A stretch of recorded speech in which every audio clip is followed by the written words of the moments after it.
genocide. This inland tsunami hit in the depths of night. No warning, no time to get to higher ground. Before and after. A father as his son is found in the mud. No one touch him, he implores. Please, just let me bury him myself. With thousands missing, presumed dead, for so many Libyans, it is an awful, haunting waiting game. My aunt was stuck there for 48 hours. We couldn't reach her, we couldn't call her. And we lived horrible moments right here. All our relatives, it's like 30% of our relatives there in Derna. So we spent the 3 days trying to reach my aunt and all her family. And finally, we heard that nothing happened to them, thank God. Survivors just can't fathom why them. And did warnings about the dam go unheeded? The dam was full before the disaster. They didn't empty it, so it burst. The torrent was 12 meters in some places, as tall as a building. What's increasingly apparent, these raging floodwaters are a catastrophic outcome of climate breakdown, putting further stress on fragile geopolitics and poor infrastructure maintenance. One of the hottest summers on record, and Saturday afternoon, after swamping Greece with record rainfall, Storm Daniel absorbs huge amounts more moisture as it barrels across a superheated Med. Sunday morning, it arrives at the Libyan coast. Sunday evening, it's well inland. Some point very early Monday morning, the first dam collapsed. It unleashed a tsunami down the Wadi Derna that swept down from the hills towards the city itself. 2:30 a.m. in town. Explosions are heard, possibly the second dam. Within minutes, a quarter of the town was submerged by the flood, taking everything in its path. And in the tangled, mangled detritus of what was left behind, make no mistake, this isn't a rescue mission. It is recovery. Down at what's now the seafront, Turkish emergency teams feel their way for submerged bodies. Upcountry, for this flood travelled for miles. The Libyan Red Crescent pick their way along the river. These are the victims of the storm. May God protect us all. We are still looking for the victims. This search won't be over anytime soon, and the grim outcome of the thousands that were killed here in but a matter of moments, the indignity but necessity of mass graves.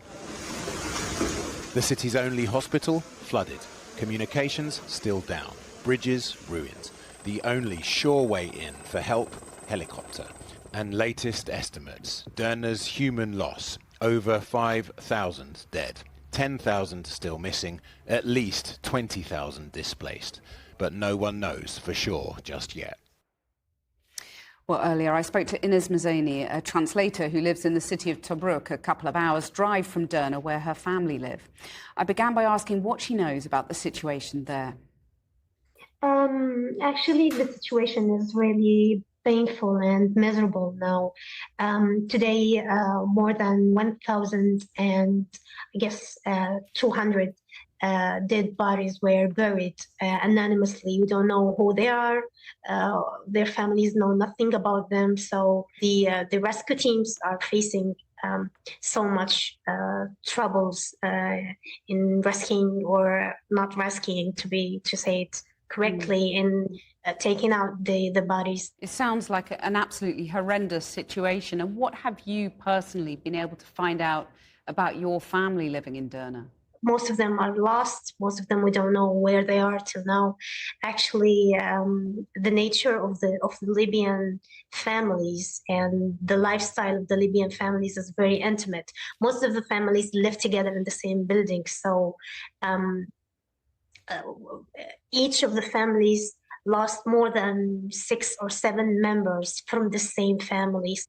So you fear the worst for your family? You haven't been able to establish for certain, but you fear the worst?